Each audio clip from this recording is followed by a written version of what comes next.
Hola a todos, sean bienvenidos a Economía. El día de hoy comenzaremos con nuestro primer video, nuestra primera clase del curso de Introducción a la Microeconomía. Como ya vimos en el video pasado, estuvimos analizando lo que era el sílabus de este curso. Pudimos ver que íbamos a estudiar el curso dividido en 4 unidades.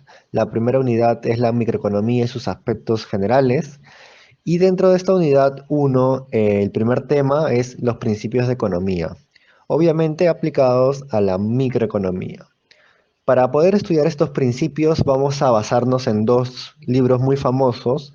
El primero es Principios de Economía de Gregory Mankiw y el segundo es la tercera edición del libro de Microeconomía de Paul Krugman y Robin Wells.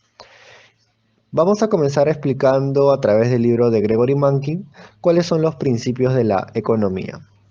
Antes de pasar a los principios hay que refrescar la memoria y recordar cuál era el concepto de la economía, ¿no? Tanto el concepto de la economía como qué estudia la economía. Y para esto es muy importante tener en cuenta el concepto de escasez. Nos dice aquí el libro, la administración de los recursos de la sociedad es importante porque los recursos son escasos. La escasez significa que la sociedad tiene recursos limitados y por lo tanto no puede producir todos los bienes y servicios que las personas desearían tener. Esto es algo muy simple de entender y es que, como dice el texto, es algo imposible que todos tengamos lo que quisiéramos. No podemos tener toda la cantidad de oro del mundo, no podemos tener toda la cantidad de agua. Es algo imposible ya que es un recurso escaso. Todos los recursos dentro de nuestro planeta son escasos. Por lo tanto, ya podemos pasar al concepto de la economía. La economía es el estudio de cómo la sociedad administra sus recursos escasos. En la mayoría de sociedades, los recursos no son asignados por un dictador omnipotente, sino que se distribuyen por medio de las acciones conjuntas de millones de hogares y empresas. Es decir, no existe un ser omnipotente que indique qué recursos van para cada persona, qué tierras van para cada persona. Esto no se da así en las economías. Lo que se da en las economías es que a través de la interacción de las empresas y los hogares, se van distribuyendo y se van asignando estos recursos. Y es por esto que los economistas estudian la manera en que las personas toman sus decisiones, cuánto trabajan, qué compran, cuánto ahorran, en qué cosas invierten sus ahorros. También los economistas estudian la manera en que estas personas se interrelacionan, cuál es la relación entre las empresas y los hogares, entre el Estado y las empresas. Entendido esto, pasemos ya a lo que son los principios de economía aplicados a microeconomía. El primer principio nos dice que las personas enfrentan disyuntivas. Aquí el libro nos da una frase muy importante y es que no se puede hablar y silbar al mismo tiempo. Esto hace referencia a que no podemos hacer dos acciones al mismo tiempo de igual manera. Es decir, no podemos hacer una acción y hacer la otra de una manera eficaz, ya que estamos haciendo dos acciones al mismo tiempo y es algo muy difícil de lograr. Entonces, tomando en cuenta esa idea, lo que nos quiere decir el principio uno es que siempre las personas dentro de la economía van a tener que tomar decisiones, van a tener que elegir entre dos opciones o más opciones. Por ejemplo, aquí nos resalta, por cada hora que el estudiante destine a estudiar una materia, automáticamente dejará de estudiar otra materia durante ese tiempo. Por ejemplo, imaginemos que una persona se ha inscrito en un curso de matemáticas y en un curso de literatura. Si estudia una hora para matemáticas, entonces esa hora la va a dedicar netamente para estudiar matemáticas. No va a poder estudiar literatura. Y ahí la persona está enfrentando una disyuntiva. La disyuntiva para esa persona sería o estudio matemáticas o estudio literatura. Entonces, todas las personas dentro de una economía o dentro de una sociedad enfrentan cualquier tipo de disyuntivas. Puede ser entre, como vimos en el ejemplo, entre estudiar matemática y estudiar literatura, puede ser entre comprar una casa y comprar un auto. Esos son los tipos de disyuntivas que pueden haber dentro de una sociedad. Y eso es algo muy importante para la economía. Otra disyuntiva que la sociedad enfrenta es entre la eficiencia y la equidad, entre ser eficiente y ser equitativo. ¿Qué cosa es la eficiencia? La eficiencia significa que la sociedad extrae el máximo beneficio de sus recursos escasos, es decir, le saca el mayor provecho, obtiene el mayor beneficio con los recursos disponibles que tiene, que son escasos. Y la equidad significa que la sociedad distribuye igualitariamente esos beneficios entre sus miembros. Cabe resaltar aquí que el significado de equidad significa que cada persona obtiene lo que le corresponde. Puede ser medido en cuestión de trabajo, tal vez las personas que trabajan más o tienen un cargo más complejo dentro de un trabajo son los que reciben mayor salario. Y las personas las cuales tienen un trabajo tal vez un poco más sencillo o que no implica un trabajo arduo, tienen un ingreso o un salario menor. Ese es lo que hace referencia al concepto de equidad. Entonces, entendido el principio uno, podemos ya pasar al principio 2. El principio 2 es que el costo de una cosa o un objeto, servicio o bien es aquello a lo que se renuncia para obtenerlo. Debido a que al tomar decisiones, como vimos en el principio uno, los individuos se enfrentan disyuntivas, es necesario comparar los costos y los beneficios de los diferentes cursos de acción que pueden tomar. Es decir, las personas tienen que comparar entre los beneficios de realizar una acción y los costos que implica realizar esa acción. Aquí viene un concepto muy importante en economía que se ve casi en toda la carrera, que es el costo de oportunidad. El costo de oportunidad de una cosa es aquello a lo que nosotros renunciamos para conseguir aquella cosa. Cuando tomamos una decisión, como la de estudiar en la universidad, debemos estar conscientes de cuáles son los costos de oportunidad que acompañan a esa decisión. Para poner un ejemplo, supongamos que el día de hoy yo tengo una fiesta en la noche, pero también tengo un examen mañana muy importante.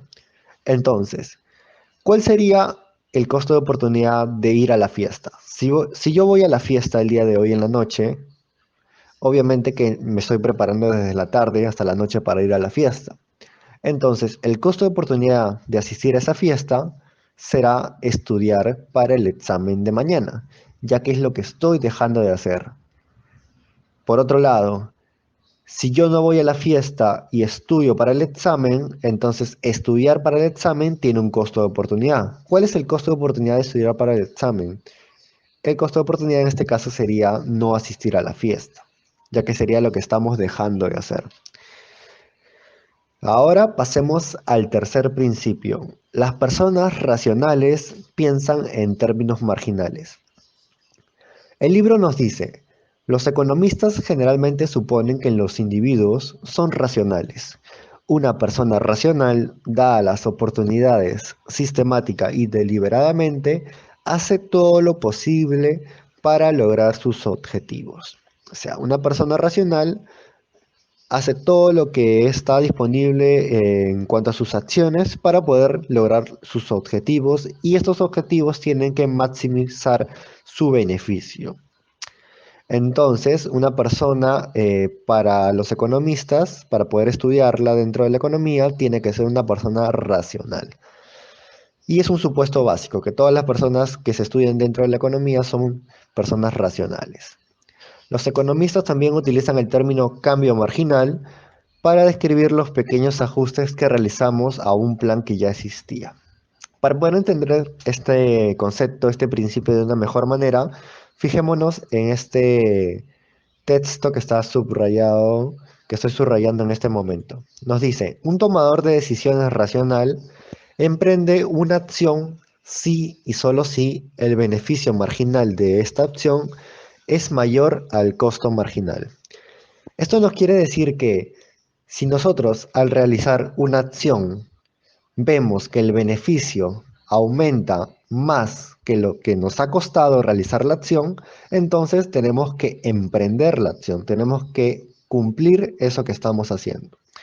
Por otro lado, Si al llevar a cabo una acción lo que nos cuesta es mucho a comparación de lo que vamos a ganar, a lo que vamos a obtener como beneficio, entonces decidimos no llevar a cabo esa acción, porque ya no estaríamos siendo personas racionales.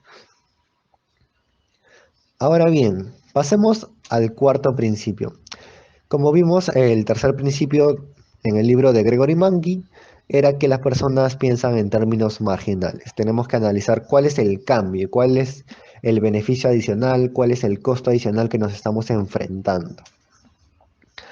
Ahora veamos el cuarto principio. El cuarto principio nos dice que las personas responden a los incentivos. ¿Qué cosa es un incentivo? Un incentivo es algo que induce a las personas a actuar y puede ser una recompensa o un castigo. Las personas racionales responden a los incentivos debido a que toman sus decisiones comparando los costos y los beneficios. Los incentivos son fundamentales cuando se analiza cómo funcionan los mercados. Por ejemplo, vamos a ver un ejemplo para que se pueda entender por qué los incentivos son importantes en la economía. Nos dice, cuando el precio de las manzanas aumenta, las personas deciden consumir menos manzanas. Y a su vez, el productor decide contratar a más personas con la finalidad de cultivar más manzanas. Entonces, pongámonos a analizar este ejemplo. ¿Cuál sería el incentivo en este caso? El incentivo es el aumento del precio de las manzanas, ya que esto genera una respuesta. Pero no solamente genera una respuesta, puede generar muchas respuestas dependiendo de la cantidad de personas o agentes económicos dentro de la sociedad. Aquí nos dice que el precio de las manzanas aumenta como incentivo, entonces la respuesta por parte de los consumidores será consumir menos manzanas, como dice aquí. Consumimos menos manzanas como respuesta al aumento del precio de las manzanas. Por otra parte, otra respuesta que puede haber puede ser del lado del productor. Nos dice, el productor decide contratar a más personas con la finalidad de cultivar más manzanas. Esto debido a que al productor le conviene que el precio de las manzanas suba para que pueda tener un mayor ingreso. Entonces decide producir más manzanas. Ahora bien, el libro de Gregory Mankin hace un recordatorio a las autoridades y nos dice que las autoridades no deben olvidar los incentivos, pues muchas de las medidas que toman alteran los costos o los beneficios que enfrentan los individuos y por lo tanto alteran su conducta. Vamos a poner este ejemplo y dice que si el Estado aplica, un impuesto a la gasolina, entonces esto motivará a las personas a usar automóviles compactos y eficientes. Esto quiere decir que al momento que se aplica un impuesto a la gasolina, obviamente que el precio va a aumentar. Y esto va a hacer a que las personas ya no usen automóviles de los clásicos o automóviles que estamos acostumbrados a usar, sino que sean más pequeños, que no usen tanta gasolina, que sean más eficientes en su uso, con el fin de ya no gastar tanto en gasolina. Para entender esto de una mejor manera, aquí el libro nos indica un ejemplo muy importante y lo vamos a analizar en este momento. Nos dice, del año 2005 a 2008, el precio del petróleo en los mercados mundiales se disparó. Como consecuencia de la oferta limitada y el aumento súbito en la demanda generada por el sólido crecimiento mundial, en especial el de China. El precio de la gasolina en Estados Unidos aumentó de casi $2 a cerca de los $4 por galón. En ese momento abundaban historias en las noticias sobre cómo respondían los consumidores al incentivo creciente para ahorrar, y a veces de manera lógica y otras de una forma menos obvia. Lo que nos quiere decir el ejemplo es que durante el 2005 al 2008, el precio del petróleo aumentó en el mercado mundial.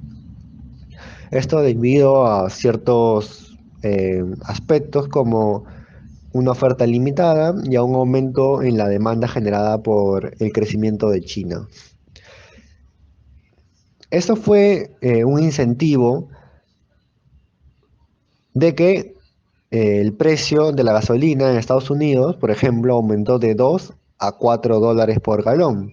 Entonces, el aumento del precio de la gasolina por galón de 2 a 4 dólares es un incentivo para los agentes económicos. ¿Y cómo reaccionaron los consumidores en este caso?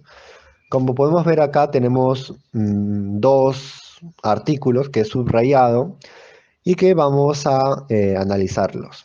Conforme aumentan los precios de la gasolina, los compradores recurren en tropel a los automóviles compactos. Es decir, en este caso, como aumentó el precio de la gasolina, muchos compradores decidieron adquirir automóviles más compactos, más pequeños, más eficientes para no gastar tanta gasolina. Y otro resultado muy importante fue el siguiente.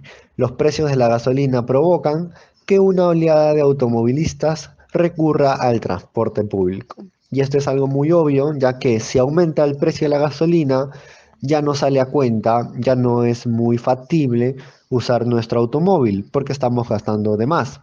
Entonces vamos a recurrir a un transporte público ya que es más económico. Y entonces acá hemos visto un ejemplo de cómo el principio 4 es muy importante en la economía. Las personas responden a los incentivos. Ahora pasemos al principio 5. El principio 5 nos dice lo siguiente. El comercio puede mejorar el bienestar de todos. Nos dice, el comercio entre dos naciones no es como una competencia deportiva en la que uno gana y el otro pierde. Por el contrario, el comercio entre dos países puede mejorar el bienestar de las naciones participantes. Para entender esto de una mejor manera, quiero basarme en el libro de Krugman, ya que el libro de Krugman explica de una mejor manera este principio y nos dice lo siguiente. La clave para tener un nivel de vida mejor es el comercio, en que los individuos se reparten las tareas y cada uno ofrece un bien o un servicio que otros demandan, a cambio de bienes y servicios que desean. La razón de que vivimos en una economía en la que no hay demasiados individuos autosuficientes es que existen ganancias del comercio, dividiendo las tareas y comerciando. ¿Y por qué se generan ganancias en el comercio? Las ganancias del comercio se derivan de la división del trabajo que los economistas llaman especialización. Aquí quiero resaltar la palabra especialización. Existen economías que se especializan en cierta producción de algunos bienes. Por ejemplo, imaginemos que México se especializa en la producción de lo que son aviones comerciales. Por otra parte, imaginemos que Estados Unidos se especializa en la producción de automóviles. Entonces, México sabe que no es tan bueno produciendo automóviles, pero sí de que Estados Unidos se especializa en la producción de automóviles. Entonces, ¿qué cosa puede hacer México como país que sabe sus limitaciones en la producción de automóviles? Si México sabe que no es tan eficiente realizando automóviles, lo que hace es comprar automóviles de Estados Unidos, ya que Estados Unidos tiene una mayor ventaja en ese sentido. Estados Unidos puede producir una mayor cantidad de automóviles sin usar tantos recursos, entonces le compramos los autos a Estados Unidos. Pero sabemos también que Estados Unidos no tiene una buena producción o una producción eficiente en lo que son aviones comerciales.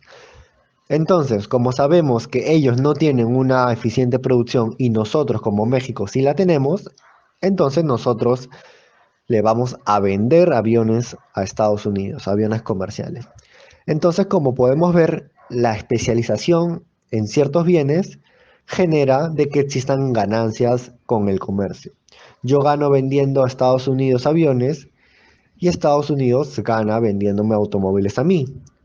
Pero no solamente es esa ganancia, yo también gano de comprarle automóviles a Estados Unidos, ya que me sale más económico que producirlo yo mismo. Si yo quisiera producir como México, como Nación de México, quisiera producir automóviles, me saldría más caro, ya que no tengo una buena especialización, pero me sale más económico comprarle automóviles a Estados Unidos.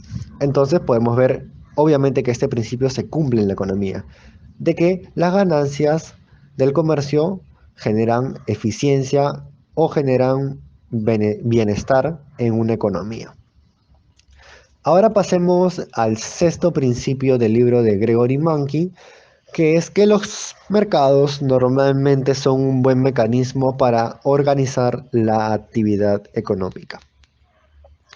Aquí nos pone un ejemplo de la Unión Soviética, y es que durante la década de 1980 surgió un cambio muy importante. En ese caso, los países comunistas se basaron en la premisa de que el gobierno era el agente más económico, perdón, el agente más indicado para asignar los recursos escasos de la economía. Acá nos dice, los países comunistas se basaron en la premisa de que el gobierno era el más indicado para asignar los recursos escasos de la economía, por medio de la planificación central. ¿Qué cosa era la planificación central? Era la teoría con la que el gobierno indicaba que era el único capaz de organizar la actividad económica, de tal manera que promoviera el bienestar económico del país. Es decir, este agente central, este gobierno central decidía a quién producir, qué cosas producir, a quién se les va a vender, de qué manera se vende. Y entonces esto hacía de que no existiera una eficiente asignación de los recursos. Dice, la mayoría de los países que alguna vez tuvo una economía de manera centralizada, es decir, con un gobierno central, ha abandonado este sistema y está tratando de desarrollar una economía de mercado. ¿Qué cosa es una economía de mercado? Veamos aquí. En una economía de mercado, las decisiones que antes se tomaban de manera centralizada, ahora son sustituidas por decisiones de millones de empresas y familias. Las empresas son los responsables de decidir a quién contratar, qué cosa fabricar, y por su parte las familias deciden dónde trabajar, qué cosas desean comprar, y las empresas y familias interactúan en el mercado, en donde los precios y el interés personal orientan las decisiones. Es decir, ya no hay un gobierno central, un gobierno omnipotente que decide qué cosas se van a producir, qué cosas se van a vender, a quiénes se le van a vender. Ahora son las empresas y las familias que a través de la interacción en el mercado asignan sus recursos a través de los precios y el interés personal. Es decir, una persona puede querer algo y analiza los precios del mercado y entonces el precio que mejor le convenga es el precio del mercado, es el precio de equilibrio en el mercado, y entonces eso hace que el empresario, la empresa le ofrezca un producto y esta persona adquiere ese producto a ese precio, ¿no? Entonces así se va dando la relación entre los agentes económicos como son la empresa y las familias. Veamos ahora el séptimo principio. Este es el último principio que quiero tocar en este libro, ya que de los 10 principios que plantea Gregory Mankiw, del 1 al 7 son principios microeconómicos y del 8 al 10 son principios macroeconómicos, que quisiera verlos en otro curso que vamos a llevar también a cabo en este canal, que va a ser Introducción a la Macroeconomía. Bueno, pasemos ahora al principio 7. El gobierno puede mejorar algunas veces los resultados del mercado. Y nos hace una pregunta, nos plantea una idea. Nos dice, si la mano invisible del mercado es tan valiosa, ¿por qué entonces necesitamos el gobierno? Uno de los propósitos del estudio de la economía es redefinir la visión con respecto al adecuado papel y al ámbito correcto de la política gubernamental. La economía también, aparte de analizar cómo se mueven los mercados, cómo interactúan los agentes económicos, también tiene como finalidad definir o redefinir cómo va a ser el papel del gobierno dentro de la economía. Y nos dice, una de las razones por la cual necesitamos al gobierno es porque la magia de la mano invisible lo toma de esa manera, Solo funciona cuando aquel hace valer las reglas y mantiene las instituciones que son clave para el libre mercadeo. Pero más importante aún es el hecho de que las economías de mercado necesitan instituciones que hagan valer los derechos de propiedad de las personas para que éstas puedan ejercer propiedad y control sobre los recursos escasos. Es decir, es importante y es muy, ¿cómo decirlo? Es de una manera muy necesaria que la mano invisible está dentro de la economía, pero siempre y cuando la mano invisible asegure de que exista instituciones que hagan valer los derechos de propiedad de las personas. Pero, ¿qué cosa es la mano invisible y por qué hablamos de los derechos de propiedad dentro de este principio? Bueno, la mano invisible es un término que plantea Adam Smith. Adam Smith, como economista, afirma que los actores dentro de una economía están motivados por su propio interés y que la mano invisible del mercado es la que guía a estos intereses personales a promover el bienestar económico de la sociedad. Aquí, en este cuadro del libro, me parece una frase muy interesante que plantea Adam Smith y nos dice, no es la benevolencia del carnicero, del cervecero o del panadero lo que nos procura el alimento, sino la consideración de su propio interés. Es decir, el carnicero, el cervecero, el panadero o en general todas las personas que brinden servicios no lo hacen porque sienten pena por nosotros o sienten ganas de ayudarnos, sino lo hacen por su propio interés. Es decir, el carnicero no ofrece la carne en los mercados porque piensa que nosotros la necesitemos de una manera benevolente, es decir, no lo hace de manera caritativa por nosotros, sino que el carnicero lo que busca al vender carne es generar ingresos, generar beneficio para él, para poder sustentar sus gastos. Entonces, al momento de que el carnicero busca su interés propio, lo que está haciendo es generar beneficio para la sociedad. Porque si no existiera el carnicero dentro de la economía, las personas no podrían acceder a comprar esta carne, no podrían tener el beneficio de alimentarse. Por lo tanto, podemos ver acá un claro ejemplo de que el interés propio genera bienestar social cuando se busca, ¿no? Cuando se busca satisfacer el interés propio, a su vez se está generando bienestar social. Y entonces, cuando en una economía la mano invisible hace su trabajo, es decir, cuando muchas personas, muchos agentes económicos luchan por su interés propio, es decir, trabajan, ofrecen servicios, bienes por su interés propio, con el fin de generar eh, eh, beneficios, también se generan beneficios para la sociedad. Pero existen muchas ocasiones o muchas economías en la cual hay empresas corporativas con un gran poder de mercado. Y entonces, al existir un poder de mercado muy fuerte en una economía por parte de una empresa o un grupo de empresas, lo que se hace a veces es aumentar mucho los precios, tener un control de la mayoría de productos, es decir, todos los productos que se ofrecen, por ejemplo, de jabón, pueden ser de una marca en particular. Y entonces no hay una libre competencia, no hay un libre mercado ahí, porque una empresa está teniendo las ganancias de todo el mercado prácticamente. O si una empresa tiene casi todo el mercado de, imaginemos, de leche, puede aumentar los precios, ya que sabe que la gente necesita sí o sí leche para consumir. Por lo tanto, como sabe que la gente necesita esa leche, lo que hace es aumentar los precios y al ser el único productor de leche, la gente igual tiene que comprarle a él. Entonces son algunas fallas de mercado que se dan que hace que los derechos de propiedad o que las personas no puedan ejercer propiedad sobre los recursos, ¿no? Y entonces aquí viene la intervención del gobierno. Por eso nos dice, el gobierno puede mejorar algunas veces los resultados del mercado. Y eso se da cuando existen fallas de mercado. Justo aquí lo podemos ver. Aun cuando en general la mano invisible dirige los mercados a asignar los recursos para maximizar el pastel económico, esto no siempre se logra. y no se logra ya que existen fallas de mercado.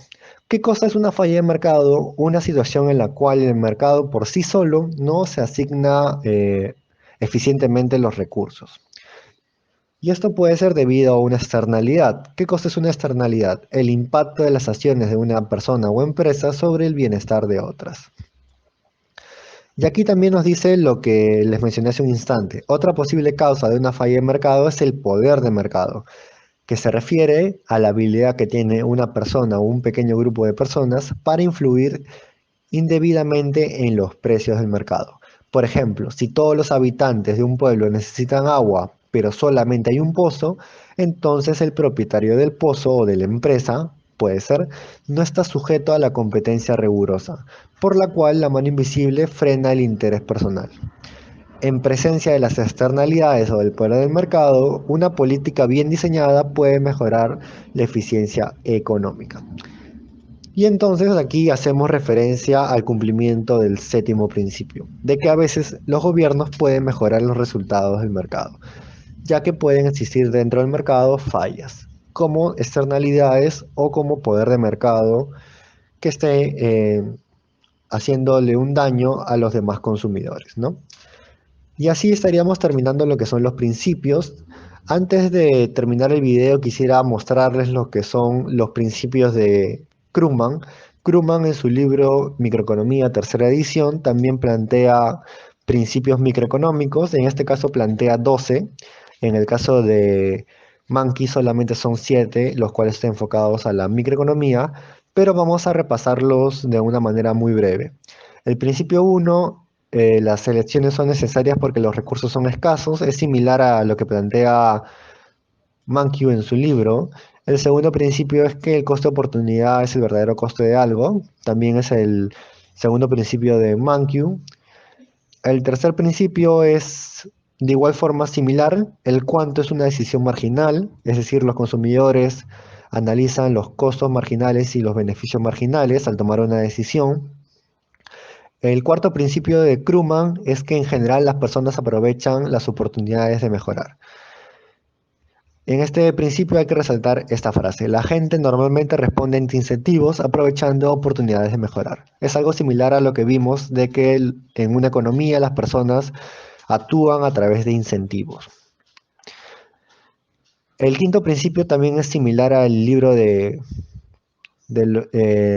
libro de Gregory Mankiw, que las ganancias del comercio ayudan a la economía. El sexto principio es que los mercados tienden al equilibrio. El séptimo principio, perdón, los recursos deberían utilizarse eficientemente para conseguir los objetivos de la sociedad. El principio 8, los mercados normalmente tienden a la eficiencia. El principio 9, cuando los mercados no consiguen la eficiencia, la intervención del gobierno puede mejorar el bienestar social. Es lo que vimos hace un instante en el libro de Gregory Mankiw. El principio 10 es que el gasto de una persona es el ingreso de otra.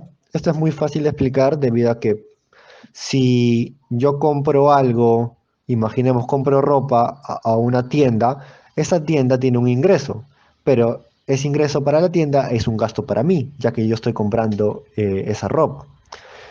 El principio 11 es que el gasto total a veces sobrepasa la capacidad productiva de la economía.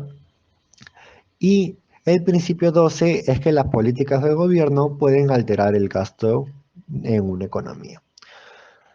Bueno, hasta aquí el video de hoy. Espero poder haberlos ayudado a entender de una mejor manera los principios. Si quieren repasar estos principios, ya saben, pueden buscarlo en el libro de Gregory Mankiw, Principios de Economía, en su primer capítulo. Y de igual forma, en el primer capítulo del libro de Paul Krugman y Robin Wells, también su primer capítulo, nos habla de los principios microeconómicos. Para el siguiente video ya estaremos viendo el segundo tema, que sería los mercados y otros mecanismos de asignación de recursos. Creo que vamos a juntar estos tres temas del segundo al cuarto, lo que son los mercados y la asignación de recursos, el modelo de oferta y demanda y las herramientas gráficas y matemáticas, para poder avanzar ya a la segunda unidad, que sería la teoría del consumidor. Espero que les haya gustado el video y el contenido de este video y nos vemos en una próxima clase.